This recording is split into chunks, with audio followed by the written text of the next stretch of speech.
So I forget what they call this. I'm just a stupid dog. I can't remember all this crap. It's like I searched my memories. I could go almost back to when they signed the Declaration of Independence. Okay?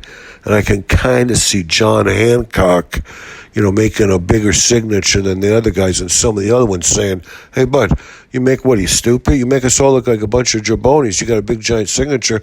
We all got normal signatures.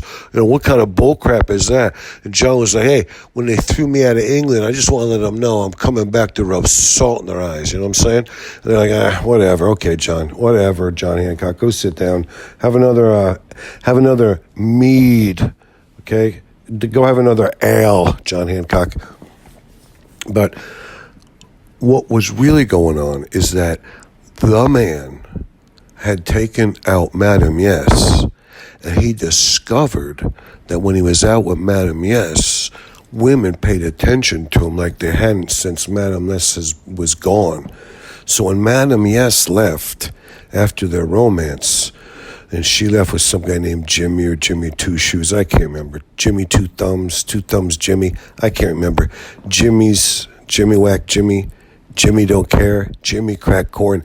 It might have been Jimmy Crack Corn. It was a Jimmy of some nature. So when she left town, she came back for a visit here or there. This visit was a little different. Madame Yes, when she came with this visit, she didn't even bring the little girl dog, which, broke my heart. I was like, the man gets to hang out with Madame Yes, and all they do is really get half shit-faced. They don't even know what they're doing half the time. But, at least I could frolic in my old age and just have some communal fun with the little girl dog. It would have been wonderful. But, I don't even get that, so I just have to watch these two bozos, whatever. So anyways, the man, he came home, he said, when I'm out with Madame Yes, dog, listen to this horse shit. When I'm out with Madame Yes, all of a sudden the women are turning their attention to me. I haven't felt like this for like 2.5 years, ever since Madame Yes departed, when she left with Jimmy or whatever that guy's name, Jimmy Crackcorn wasn't it? I think his name was Jimmy Crackcorn, but I'm not sure. It could have been something different. It could have been Jimmy something. Jimmy, maybe his name was whatever, Jimmy. I can't remember. It doesn't matter. But anyways, when Madame Yes left, I was just striking out with women. Women were like, I get them to go out with me one time. They're like, "Hey, listen, I'm going to let you down easy." And they would slap me right across my face and say, "That's as easy as I can do." They'd be slapping me, smacking me, saying, "What in the hell? You totally wasted my entire evening. Look, I got all my best makeup. I thought maybe you had something going for yourself. You can pick up a bill. That's about it. You tip decent. That's about it." And the man would be like, "Oh, God almighty." So anyways, once he was, just walking around Madame Yes, him and Madame Yes would just become kind of like friends or bosom companions. He didn't really have any more heartfelt love for Madame Yes anymore, because she had ground it up and ripped out his soul along with his heart and made a mince meat pie out of him and served it cold. It was served cold with a vinegar gravy. It was horrifying.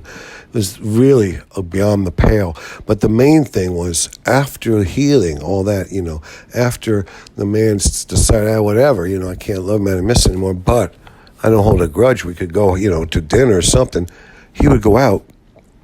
These women, all of a sudden, they're like, oh my goodness, like all beautiful kinds of women, older women, a little on the younger side for the man, like 41 is kind of young, and like young, beautiful women throwing themselves all at the man. It took the man a while because he's got oxygen deprivation, but he realized, oh my God, it's because Madame Yes. They all think I'm with Madame Yes. They think Madame Yes is my wife. Women must be horrifyingly bitchy and horribly cruel to one another.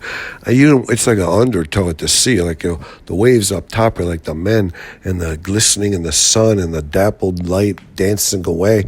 And there's lots of noise and bluster, and the waves could smack you down and whatever. But the undertow, that's the one that could drag you out and drown you. No one would even notice.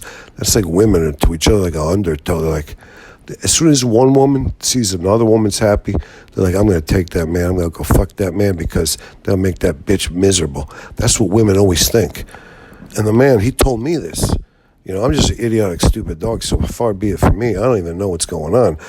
But the man said, hey, let me tell you something. what I discovered is women of all kinds, I'm kind of getting my mojo back. I'm getting my, whatever you call it, the chutzpah, the balls.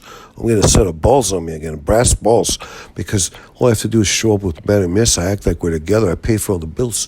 Madam Yes, she's like to what, to where's. She doesn't even know what she's doing. Sometimes I think she's trying to screw me over. She's trying to pretend like she's my wife, so this woman will know that they have nothing to do with me. Lo and behold, this woman, that's just what she wants. She hopes that Madam Yes loves me so she can grind her heart and her soul up into a mincemeat pie that she could serve cold with a vinegar gravy. Because that's how women are to each other. I didn't know that. But now, I'm going to do everything I can. The man said, I'm going to do everything I can to parlay this into something big for myself.